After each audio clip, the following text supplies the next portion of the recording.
Halo semuanya, pada kesempatan kali ini kita akan belajar pendidikan agama Katolik untuk siswa SMA SMK kelas 10.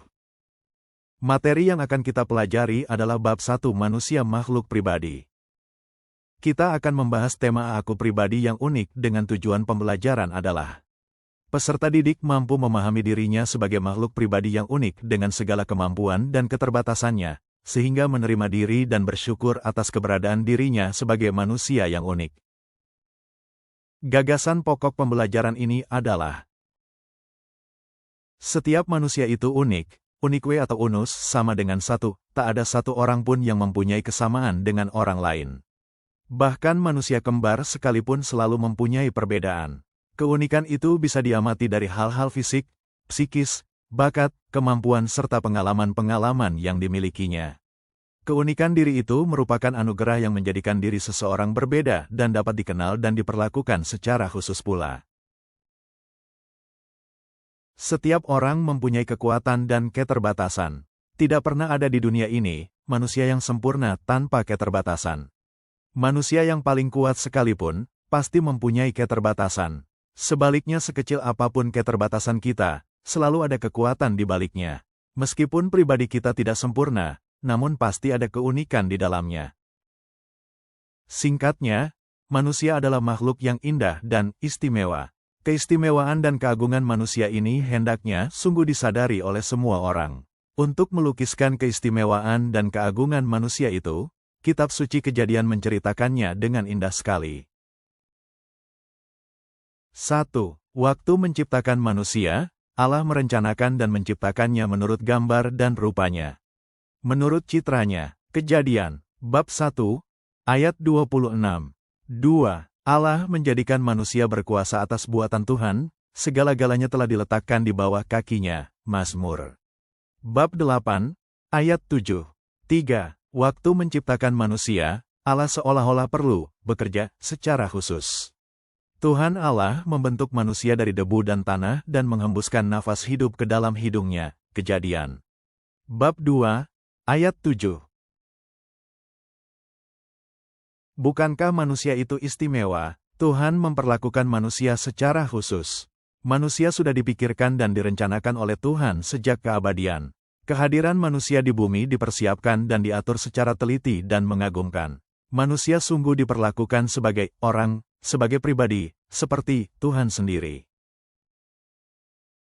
Orang yang bersikap positif akan menerima keunikan itu sebagai anugerah. Ia bangga bahwa dirinya berbeda. Ia bersyukur bahwa apapun yang ada pada dirinya merupakan pemberian Tuhan yang baik adanya. Dan sebagai bentuk syukur ia akan berusaha dengan sekuat tenaga untuk mengembangkan semua yang ada di dalam dirinya, agar tidak hanya berguna bagi dirinya, tetapi juga berguna bagi orang lain.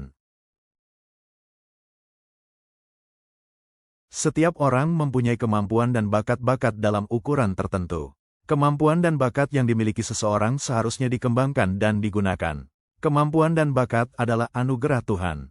Kemampuan dan bakat itu dapat disebut juga talenta. Dengan demikian, setiap orang memiliki talenta yang wajib untuk dikembangkan dan digunakan. Dalam Injil Matius bab 25, ayat 14-30, dikisahkan tentang seorang tuan yang memanggil hamba-hambanya dan memberi mereka sejumlah talenta untuk dikembangkan dan digunakan. Sebagai orang beriman Kristiani yang sungguh-sungguh ingin semakin memahami, menerima, bangga, dan percaya diri, Yesus adalah teladan yang paling utama dan pertama. Dari semula ia menyadari diri sebagai manusia yang berbeda dengan yang lainnya. Dari cara berpikir, bersikap, dan bertindak, ia tidak ragu menunjukkan diri sebagai pribadi yang tidak sama dengan yang lainnya. Sebagai seorang pribadi kita harus menyadari, mengerti dan menerima diri apa adanya. Dengan demikian, kita pun akan dapat semakin mengembangkan diri dan melakukan sesuatu dengan kesadaran diri, self-consciousness, penerimaan diri, self-acceptance, kepercayaan diri, self-confidence, dan perasaan aman diri, self-assurance, yang tinggi. Dengan dasar itu kita dapat mengisi hidup, meraih cita-cita dan melaksanakan panggilan Allah. Apa yang dimaksud manusia itu unik? Setiap manusia itu unik, unique atau unus sama dengan satu, tak ada satu orang pun yang mempunyai kesamaan dengan orang lain. Bahkan manusia kembar sekalipun selalu mempunyai perbedaan. Hal apa yang paling mencirikan seseorang disebut unik? Keunikan diri itu merupakan anugerah yang menjadikan diri seseorang berbeda dan dapat dikenal dan diperlakukan secara khusus pula. Mengapa penting seseorang mengenali dan menyadari apa yang menjadi kekuatan dan keterbatasannya? Setiap orang mempunyai kekuatan dan keterbatasan. Tidak pernah ada di dunia ini manusia yang sempurna tanpa keterbatasan. Manusia yang paling kuat sekalipun pasti mempunyai keterbatasan. Sebaliknya, sekecil apapun keterbatasan kita, selalu ada kekuatan di baliknya. Meskipun pribadi kita tidak sempurna, namun pasti ada keunikan di dalamnya. Sikap dan tindakan apa saja yang harus akan saya lakukan dalam rangka mengembangkan diri? Menurut Alan Downs, dalam bukunya The Half-Empty Heart, A Supportive Guide for Breaking Free from Chronic Discontent, kebanyakan orang cenderung terlalu memikirkan kelemahan ketimbang fokus pada kekuatan-kekuatan mereka. Berikut, cara mengubah beberapa sifat negatif yang paling umum menjadi kekuatan. 1. Ubah sikap pesimistis menjadi realistis. Gunakan sifat dan bakat kalian yang praktis dan realistis untuk mencari solusi dengan melihat sisi terang dari situasi apapun, dan dengan mengubah sifat pesimis bisa membuat Anda bahagia. 2. Ubah sikap menunda menjadi pemikir yang dalam. Daripada menghukum diri sendiri karena sifat suka menunda, lebih baik fokus pada kemampuan kalian dalam mempertimbangkan pilihan-pilihan. 3. Ubah sikap suka mencela diri sendiri menjadi analitis. Jika kalian melakukan kesalahan, berhentilah mencela diri, melainkan analisalah mengapa kesalahan itu terjadi dan buatlah sebuah rencana baru yang lebih baik. 4. Ubah sikap impulsif menjadi spontan. Sikap impulsif mendorong kalian membuat keputusan yang tergesa-gesa atau gegabah, sedangkan spontanitas adalah sikap-sikap yang fleksibel dan terbuka terhadap perubahan. Mendalami pesan kitab suci tentang keunikan diri. A. Keunikan manusia dalam kitab suci. 1. Waktu menciptakan manusia, Allah merencanakan dan menciptakannya menurut gambar dan rupanya. Menurut citranya, Kejadian, bab 1, ayat 26. 2. Allah menjadikan manusia berkuasa atas buatan Tuhan, segala-galanya telah diletakkan di bawah kakinya. Mazmur, bab 8, ayat 7. 3. Waktu menciptakan manusia, Allah seolah-olah perlu bekerja secara khusus. Tuhan Allah membentuk manusia dari debu dan tanah dan menghembuskan nafas hidup ke dalam hidungnya. Kejadian bab 2, ayat 7. Bukankah manusia itu istimewa? Tuhan memperlakukan manusia secara khusus. Manusia sudah dipikirkan dan direncanakan oleh Allah sejak keabadian. Kehadiran manusia di muka bumi telah disiapkan dan diatur secara teliti dan mengagumkan. Manusia sungguh diperlakukan sebagai orang, sebagai pribadi, seperti Tuhan sendiri. Betapa uniknya kita manusia ini. B. Setelah kita menyadari bahwa Allah menciptakan kita secara istimewa dengan anugerah yang begitu luar biasa, maka sudah sepantasnya kita bersyukur kepada Allah dengan cara mengembangkan dan mengolah segenap kekuatan dan keterbatasan dengan sebaik-baiknya. C. Menurut Aristoteles, manusia akan bahagia jika ia secara aktif merealisasikan bakat-bakat dan potensinya. Manusia adalah makhluk yang mempunyai banyak potensi, tetapi potensi-potensi itu akan menjadi nyata jika kita realisasikannya. Kebahagiaan tercapai dalam mempergunakan atau mengaktifkan bakat dan kemampuannya. D. Setiap orang mempunyai kemampuan dan bakat-bakat dalam ukuran tertentu.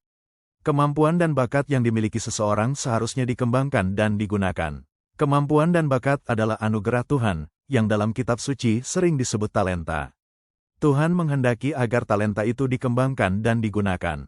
Dalam Injil Matius bab 25, ayat 14-30, dikisahkan tentang seorang tuan yang memanggil hamba-hambanya dan memberi mereka sejumlah talenta untuk dikembangkan dan digunakan dengan sebaik-baiknya untuk kepentingan bersama.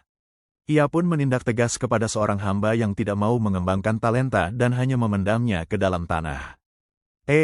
Karena itu maka manusia harus mampu mengembangkan potensinya sebagai seorang individu yang unik. Pengembangan potensi dan mendayagunakan segala kemampuan kita untuk turut mengembangkan peradaban manusia itu sendiri serta kelestarian ciptaan merupakan wujud dari rasa syukur dan tanggung jawab kita atas anugerah yang kita terima dari Tuhan. F. Sebagai orang beriman Kristiani yang sungguh-sungguh ingin semakin memahami, menerima, bangga, dan percaya diri, Yesus adalah teladan yang paling utama dan pertama. Dari semula ia menyadari diri sebagai manusia yang berbeda dengan yang lainnya. Dari cara berpikir, bersikap dan bertindak, ia tidak ragu menunjukkan diri sebagai pribadi yang tidak sama dengan yang lainnya. Sebagai seorang pribadi kita harus menyadari, mengerti dan menerima diri apa adanya. Dengan demikian, kita pun akan dapat semakin mengembangkan diri dan melakukan sesuatu dengan kesadaran diri, self-consciousness, penerimaan diri, self-acceptance, kepercayaan diri, self-confidence, dan perasaan aman diri, self-assurance, yang tinggi. Dengan dasar itu kita dapat mengisi hidup, meraih cita-cita dan melaksanakan panggilan Allah. Kita sudah belajar bersama tentang pribadi yang unik di mana kita memiliki kekhasan tersendiri dalam menghayati keberadaan diri dan bagaimana kita menghayati hidup. Kita sadar bahwa sumber sejati keunikan pribadi manusia adalah Allah sendiri, yang telah menciptakan manusia secara khusus, pribadi demi pribadi secara ajaib. Diri kita adalah sebuah karya seni atau masterpiece dari Allah yang luar biasa. Singkatnya, diri kalian adalah pribadi yang indah dan istimewa. Terima kasih. Tuhan memberkati.